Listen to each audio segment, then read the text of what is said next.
जय हिंद स्टूडेंट्स आज की इस वीडियो में मैं आपको बताने वाला हूँ जियोग्राफी का महत्वपूर्ण दीर्घोत्तरीय प्रश्न। अगर आप इन दीर्घोत्तरीय प्रश्न को पढ़ लेते हैं तो आपका जो दीर्घोत्तरीय लॉन्ग प्रश्न पूछा जाता है 12 नंबर का, वह आपका 12 नंबर कंप्लीट हो जाएगा। तो देखिए, क्लास 12 द जियोग्राफी यानी भूगोल, कक्षा 12 भूगोल यूपी बोर्ड एग्जाम 2025 के लिए, यह यूपी बोर्ड एग्जाम 2025 के लिए रहेगा। भूगोल के महत्वपूर्ण दीर्घ उत्तरीय प्रश्न कहें या विस्तृत उत्तरीय प्रश्न, यह क्वेश्चन नंबर 1 रहेगा इस वीडियो में। अगले वीडियो में क्वेश्चन नंबर 2 आएगा। यह 6 + 6 = 12 यानी 6 नंबर के 2 प्रश्न पूछे जाते हैं और आपका 12 नंबर पक्का हो जाएगा। अब देखिए, जैसे यही अब इस वीडियो में प्रश्न नंबर 1 है, तो क्वेश्चन नंबर 1 क्या है, तो देखिए यह किस पर पूछा जाता है। तो क्वेश्चन नंबर 23 और 24 पर पूछा जाता है। कितने शब्दों में? 150 शब्दों में आपको इसका उत्तर देना होता है। देखिए, यह प्रश्न नंबर 1 है। प्रश्न नंबर 1 क्या पूछा है? भारत में जल प्रदूषण की समस्या का वर्णन कीजिए। भारत में जो जल प्रदूषण है उसकी समस्या का वर्णन कीजिए, आखिर क्यों हो रहा है, जल प्रदूषण क्या है। यह क्वेश्चन नंबर 23-24 पर पूछा जाएगा। 6 नंबर का दोनों प्रश्न रहेगा, 150 शब्दों में लिखना पड़ेगा। अथवा या तो यह प्रश्न पूछे अथवा करके या तो यह प्रश्न पूछे, आपको उत्तर एक ही लिखना। अब इसमें क्या पूछा? भारत में जल प्रदूषण की प्रकृति का वर्णन कीजिए। भारत में जल प्रदूषण की और प्रकृति, जो हमारा प्रकृति है उसका वर्णन कीजिए। प्रकृति मतलब जो हमको क्या मिले हैं, जो प्रकृति में हमको मिला है, जैसे जल हो गया, हवा हो गया, सूर्य, ये सब क्या है? प्रकृति है। ये सब प्रकृति में दिए हुए पेड़ पौधे हैं, ये सब प्रकृति का देन है और यह प्रकृति का देन है। और इस प्रकृति के बारे में हमको अध्ययन करना है कि आखिर जल प्रदूषण क्या है और प्रकृति पर क्या प्रभाव पड़ रहा है। तो यह देखिए, जो क्वेश्चन है यह क्वेश्चन 2017, 18, 19, 20, 22, 23, 24, तो हर साल यह प्रश्न रिपीटेड हैं, हर साल पूछे जाते हैं, रिपीट होते हैं। तो देखिए, जो आपका यूपी है, यूपी में केवल 7 सेट बनते हैं। 7 सेट में किसी न किसी ज़िले में, किसी न किसी सेट में यह क्वेश्चन हर साल पूछा जाता है। तो अगर आप इस वीडियो को पूरा देख लेते हैं तो आपका 12 नंबर पक्का हो जाएगा और अगले वीडियो में आपका क्वेश्चन नंबर 2 आएगा। एक प्रश्न आप देख लेते हैं तो 6 नंबर पक्का हो जाएगा। अगले वीडियो में आएगा एक क्वेश्चन, आपका 6 12 नंबर कंप्लीट हो जाएगा। इसी तरह के 10 से 15 क्वेश्चन जो इंपॉर्टेंट है उसको करा दिया जाएगा। अब दीर्घोत्तरीय प्रश्न मैं आपको इसलिए करा रहा हूँ ताकि जब आप दीर्घोत्तरीय या विस्तृत, आप सबसे बड़ा क्वेश्चन पढ़े रहेंगे तो इससे नीचे आता है लघु उत्तरीय और अति लघु उत्तरीय, बहुविकल्पी, तो सभी इसके नीचे हैं। तो जब बड़ा पढ़ लेंगे तो छोटा वाला तो उससे नीचे आप ऑटोमेटिक हल कर लेंगे। इसलिए पहले दीर्घोत्तरीय पर आप ध्यान दीजिए। देखिए, ये रहा आपका उत्तर। अगर देखिए आपको राइटिंग में किसी तरह की समस्या हो रही है, वैसे तो ऐसा लिखा है समस्या नहीं होगा। अगर समस्या हो रहा है तो मैं बोल रहा हूँ, जैसे मैं लिखा हूँ प्रदूषित, तो आप प्रदूषित लिख लीजिए, मैं बोल रहा हूँ। देखिए उत्तर क्या है? जल को जीवधारियों का जीवन कहा गया। जो जल है उसको जीवधारियों यानी जो भी जीव है उसका जीवन कहा गया है। किसको? जल को, पानी को। शुद्ध और स्वच्छ जल मानव मात्र, देखिए जल मतलब क्या होता है? पानी, आप जान रहे हैं। शुद्ध और स्वच्छ जल मानव मात्र का अमूल्य प्रकृति उपहार है। अमूल्य प्राकृतिक उपहार है। यह क्या है? एकदम अमूल्य, बहुत ही अच्छा उपहार है। क्या? स्वच्छ जल, स्वच्छ जल। परंतु वह प्रदूषित होते ही नरसंहार के लिए तैयार है। अब जब वह प्रदूषित होगा, नरसंहार यानी किसी भी व्यक्ति को बीमार करने के लिए और जान लेने के लिए क्या हो जाता है? तैयार हो जाता है और व्यक्ति को और किसी भी पर्यावरण को भी प्रदूषित कर देता है। जब जल क्या होता है? प्रदूषित होता है, क्योंकि जल ही मेन है। शरीर में सबसे ज़्यादा क्या पाया जाता है? जल। अगर जल ही स्वच्छ नहीं रहेगा, शुद्ध नहीं रहेगा, तो कोई व्यक्ति कैसे अच्छा रहेगा और उसकी तबीयत कैसे अच्छा रहेगी, उसका जो स्वास्थ्य है वह कैसे स्वस्थ रहेगा। देखिए, जैवमंडल के विद्यमान संसाधनों में जल सर्वाधिक मूल्यवान है। जो जैवमंडल है जहाँ पर जीव पाए जाते उसमें क्या है? सबसे ज़्यादा विद्यमान यानी सबसे ज़्यादा अच्छा और सर्वाधिक मूल्यवान, सबसे ज़्यादा कीमती चीज़ क्या है? जल है। जल के बिना तो जीवन भी संभव नहीं होता है। ठीक, यह मानव के शरीर, जीवों की कोशिकाओं यह मानव की शरीर, मानव मतलब होता है किसी भी व्यक्ति की शरीर, चाहे स्त्री हो चाहे पुरुष, उनको मानव कहा जाता है। मानव के शरीर जीवों की कोशिकाओं, वनस्पतियों के ऊतकों में विद्यमान रहता है। जो जल है वह मानव के शरीर में रहता है। जीवों की, जीव मतलब जो जीव जंतु हैं उनके कोशिका में रहता है। वनस्पति के ऊतक में विद्यमान रहता है। वनस्पति जो पेड़ पौधे हैं उनके ऊतकों में क्या रहता है, विद्यमान रहता है यह जल।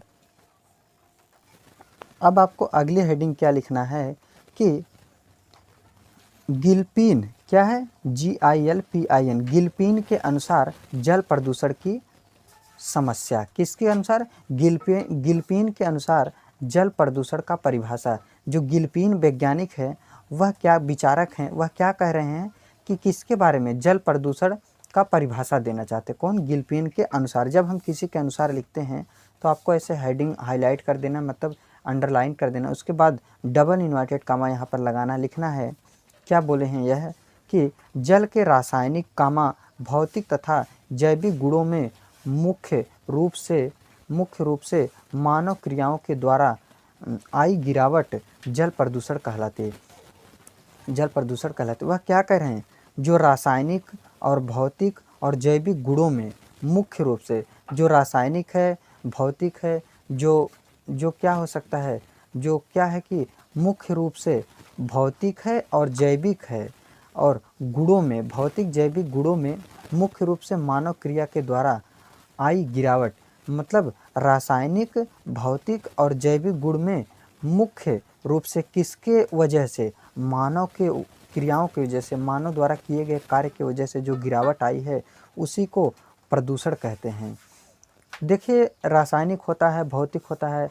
रासायनिक मतलब होता है कि जो एक बार नष्ट हो जाता है अगर, तो वह क्या होता है कि दोबारा नहीं आ सकता है, लेकिन भौतिक अगर हो गया तो वह नहीं आ सकता। तो इसके बारे में आप छोड़िए, आप बस इतना ध्यान रखिए कि जल के जो रासायनिक, भौतिक, जैविक गुण होते हैं, किसके, जल का रासायनिक गुण, भौतिक गुण में जो योगदान, जो मानव क्रिया किया है, उसी से क्या आई है, गिरावट आई है, जिसे जल प्रदूषण कहते हैं। यह किसका विचार है, गिलपिन के अनुसार जल प्रदूषण की परिभाषा। गिलपिन के अनुसार जो जल प्रदूषण की परिभाषा थी उसको लिखने के बाद यहाँ पर पूर्ण विराम करने के बाद यहाँ पर डबल इन्वर्टेड कामा कर देना है। अब देखिए, विज्ञान सलाहकार समिति वाशिंगटन के अनुसार, जो विज्ञान सलाहकार जो समिति के जो कौन है, वाशिंगटन है, उनके अनुसार क्या है, जल प्रदूषण की परिभाषा। अब यह क्या कह रहे हैं, डबल इन्वर्टेड कामा में लिखना है, जल प्रदूषण जल के भौतिक, रासायनिक, जैविक गुणों में परिवर्तन है जो मानव तथा जल जीवन में हानिकारक प्रभाव उत्पन्न कर सकता है। जल प्रदूषण के जो भौतिक, रासायनिक, जैविक गुण है, जल प्रदूषण का क्या होता है, भौतिक गुण होता है, रासायनिक गुण होता है और जैविक गुण होता है। वह एक तरह का क्या है, गुणों में क्या है, एक तरह का उसके गुणों में क्या है, परिवर्तन है, जो मानव तथा जल जीवन में हानिकारक प्रभाव उत्पन्न कर सकता है। अगर जल में समस्या आई तो किसी भी चीज़ में क्या कर सकता है, चाहे मानव हो चाहे कोई भी चीज़ हो, उसमें हानिकारक प्रभाव उत्पन्न कर सकता है। कौन, यह जल आपका। तो यह इनके अनुसार भी परिभाषा हो गया। अब पूर्ण विराम करने के बाद डबल इन्वर्टेड कामा लगा देना है। अगला हेडिंग आपको डालना है, जल प्रदूषण के कारण। आखिर जल प्रदूषित क्यों हो रहा है, इसका क्या कारण है। अब आपको अंडरलाइन करना है ब्लैक से, और ब्लैक से ही हेडिंग डालना है। अब ब्लू से यहाँ पर लिखना है, क्या लिखना है, मैं इस तरह से आपको लिखा रहा हूँ, आपको सेम जाकर बोर्ड एग्जाम में यही छाप दीजिए। और देखिए, किसी भी प्रश्न को पढ़ लेना, रट लेना ज़रूरी नहीं होता, उसको समझिए। जब आप समझ जाएंगे तो याद नहीं रहेगा, तब भी आप बनाकर बोर्ड एग्जाम में लिख सकते हैं। और वहाँ पर ऐसा नहीं कि जिस तरह से पूछे आप उसी तरह से लिखिए, आपको आंसर देना है, किसी भी तरह से आंसर देना है। आप आंसर दे देंगे तो आपको पूरा नंबर मिलता है, लेकिन आपको आंसर ज़रूर देना है, कभी भी छोड़ना नहीं किसी भी प्रश्न को। अब जल प्रदूषण क्या है, जल प्रदूषण के कारण लिखना है, जल प्रदूषण के निम्नलिखित कारण उत्तरदायी है। मतलब कई कारण हैं किसके, जल प्रदूषण के, जो इस प्रकार उत्तरदायी हैं या हैं। पहला क्या है, जनसंख्या का तीव्र गति से बढ़ जाना। जनसंख्या मतलब होता है लोगों की संख्या। जो जनसंख्या है आजकल क्या हो रहा है, जनसंख्या तीव्र गति बहुत तेज़ी से बढ़ रहे हैं, 4-5 बच्चे हर व्यक्ति के हो जा रहे हैं। तो इससे क्या, पहले क्या होता था 7 बच्चे 8 बच्चे, तो यही जनसंख्या तीव्र गति से बढ़ रहा है, जनसंख्या बढ़ रहा है। इसी कारण जब जनसंख्या बढ़ेगा तो वह क्या हो पाएंगे, पढ़ लिख नहीं पाएंगे और पढ़ा लिखा नहीं पाएंगे माँ बाप, तो उनको जब ज्ञान नहीं रहेगा तो वह क्या करेंगे, वो भी अपना जनसंख्या बढ़ाएंगे और किसी के बारे में नहीं जानेंगे तो जल को प्रदूषण कर देंगे। दूसरा है उद्योग और नगरीकरण का विस्तार हो जाना। उद्योग और जो कंपनी है उसमें क्या हो रही हैं, तरह तरह की चीज़ें बनाए। नगरीकरण का अर्थ होता है, जैसे मान लीजिए उद्योग और नगरीकरण का विस्तार हो रहा है, तो नगरीकरण मतलब नए नए वस्तुओं का क्या हो रहा है, विस्तार हो रहा है। तो उद्योग और नगरीकरण का विस्तार हो रहा है, उद्योग लगाए जा रहे हैं, कंपनियां लगाई जा रही हैं, जिससे भी जल प्रदूषण हो रहा है। और वह जो पानी है वह नदियों में छोड़ देते हैं, नालों के द्वारा इधर उधर से पानी कहाँ चलाता है, नदी में चलाता है, जिससे क्या होता है, जल प्रदूषण होता है। तीसरा है नदियों के जल में दूषित जल मल का मिलना। नदियों के जल में, नदी है मान लीजिए, नदी के जल में क्या हो रहा है, दूषित जल, कोई नाली खोल दिया है, अब उसमें मल मूत्र जो भी गंदे चीज़ आते हैं और वह दूषित कपड़ा होता है, दूषित वस्तुएं होती है, वह जैसे मान लीजिए कोई वस्तु मर गई तो उसको भी नदी में फेंक दिया जाता है। इससे क्या होता है, जल प्रदूषण होता है। क्या होता है, नदियों के जल में दूषित जल मल का मिलना, इससे क्या होता है, जल प्रदूषण होता है। चौथा आपको डालना है हेडिंग, चौथे नंबर पर पॉइंट क्या लिखना है जल प्रदूषण के कारण में, रासायनिक उर्वरकों तथा कीटनाशकों का अधिक प्रयोग होना।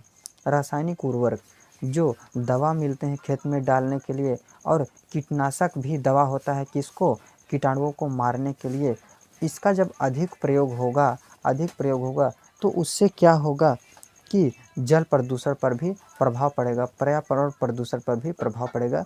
तो ये हो गया चौथा पॉइंट। अभी आपको और पॉइंट लिखना है। अब आपको पांचवा पॉइंट लिखना है, मृदा अपरदन बढ़ना। देखिए ये गिनती जो आप देख रहे हैं ये रोमन गिनती है, ये ऐसे ही लिखा जाता है, जैसे वी ओ एंड आई, इसको आप मान लीजिए, अब इसको भी मान लीजिए, तो यही लिखा जाता है, इसे रोमन गिनती कहा जाता है। पांचवा क्या है, मृदा अपरदन बढ़ना। मृदा अपरदन बढ़ना मतलब क्या हो रहे हैं, पेड़ पौधे कट रहे हैं और जंगल उंगल सब साफ हो रहे हैं, घर द्वार बन रहे हैं और मैदान हो रहा है। जब मैदान होगा, बारिश होगा तो मिट्टी कटकर बह जाएंगी या बाढ़ से मिट्टी कट जाएगा, तो जो मिट्टी का कटाव होता है उसी को मृदा अपरदन कहते हैं। तो मृदा अपरदन बढ़ना, और जब मृदा अपरदन बढ़ेगा, मिट्टी का कटाव बढ़ेगा, तो इससे भी क्या होंगे, जल प्रदूषण की समस्या बढ़ेगी, पर्यावरण में भी समस्या आएंगे। पांचवा, उसके बाद 6 नंबर पर क्या है, छठवां पॉइंट है, जल का अधिक मात्रा में प्रयोग में लाए जाना। जल का क्या है, अधिक मात्रा में प्रयोग में लाए जाना। जो जल है, पानी है, उसके बहुत अधिक मात्रा में प्रयोग किया जा रहा है। ज़्यादातर घर धोने में, गाड़ी धोने में, और मशीन चलाकर छोड़ दे रहे हैं, पानी जा रहा है यहाँ वहाँ, फालतू के जो पानी गिराए जा रहे हैं उससे भी क्या हो रहा है, जल प्रदूषण की समस्या और हमारा पर्यावरण भी प्रदूषित हो रहा है। अब सातवां पॉइंट क्या है, नदियों के जल में पशुओं तथा मनुष्यों के शव बहाना। अब नदियों के जल में, जो नदी है, जो नदियों के जल है उसमें क्या है, कोई पशु मर गया, जैसे बकरी हो गया आपके, और कुत्ते हो गए, तो ये सब पशु अगर मर गए, कोई मनुष्य भी मर जाता है तो उसको भी कुछ लोग क्या करते हैं, शव के, उसको जो मुर्दा बोला जाता है, शव को क्या किया जाता है, नदी में बहाना, नदी में बहा दिया जाता है। इससे तो बहुत ज़्यादा जल प्रदूषण होता है। जल प्रदूषण के साथ साथ पर्यावरण भी हमारा प्रदूषित होता है। 8वें नंबर पर पॉइंट है, नदियों के जल में गंदे वस्त्र धोना। अगर बहुत ज़्यादा गंदा वस्त्र है, कपड़ा है, ज़्यादा गंदे कपड़ा है, तो ज़्यादा गंदे कपड़े को भी आप अगर नदी के जल में गंदे कपड़े को धोएंगे, वस्त्र मतलब कपड़ा, अगर आप उसको धोएंगे तो क्या होगा, जल प्रदूषित होगा, और जल प्रदूषित के साथ साथ पर्यावरण भी प्रदूषित होगा। तो 8 पॉइंट था, क्या था, जल प्रदूषण के कारण। तो इन सभी प्रश्नों को आप अगर इन प्रश्नों को पढ़ लेते हैं तो आपको कोई अति लघुत्तरी, बहुविकल्पी, लघुत्तरी आपको पढ़ने की ज़रूरत ही नहीं है। इसलिए मैं पहले आपको लॉन्ग क्वेश्चन करा रहा हूँ। तो अगर अभी आगे भी आपको लिखना है, अगर आपको यहाँ तक मेरी वीडियो पसंद आए तो, और आपको अच्छा लगे, समझाने का तरीका अच्छा हो, तो आप चैनल को बिना सब्सक्राइब किए मत जाइएगा। वीडियो को शेयर कर दीजिए, वीडियो पर कमेंट कर दीजिए, लाइक कर दीजिए, और आपको जिस टॉपिक पर और अगर आपको किसी भी टॉपिक पर वीडियो चाहिए तो आप कमेंट कर दीजिए, हम आपके लिए उस टॉपिक पर वीडियो लाऊंगा। तो देखिए जल प्रदूषण के स्रोत, स्रोत का मतलब होता है जल प्रदूषण के स्रोत। आखिर कहाँ कहाँ से जल प्रदूषण होते हैं, कहाँ कहाँ से निकलते हैं, स्रोत क्या है कि कहाँ कहाँ से जल प्रदूषण निकलता है। स्रोत मतलब कहाँ से मिलता है, तो जल प्रदूषण कहाँ से निकलता है। जल प्रदूषण के स्रोत निम्नलिखित हैं। जल प्रदूषण के जो स्रोत है निम्नलिखित है, कई है। पहला स्रोत क्या है, भौतिक। पहला क्या है, जल प्रदूषण के जो स्रोत है वह दो प्रकार के हैं। पहला है भौतिक, अब आगे मैं आपको अभी दिखाऊंगा रासायनिक। तो पहला क्या है, भौतिक स्रोत। जल प्रदूषण के स्रोत दो हैं, पहले है भौतिक स्रोत। अब भौतिक स्रोत जो है, अब भौतिक स्रोत में क्या लिखना है, जल प्रदूषण के भौतिक स्रोत निम्न हैं, कई प्रकार के। अब भौतिक स्रोत क्या है, तो आपको क में लिखना है। क मतलब पहला पॉइंट मान लीजिए, क में लिखना क्या है, तेल एवं ग्रीस का मिश्रण। तेल और ग्रीस का जो मिश्रण हो रहा है यह क्या है, भौतिक स्रोत है जल प्रदूषण का। अब ख में लिखना है जल की कठोरता।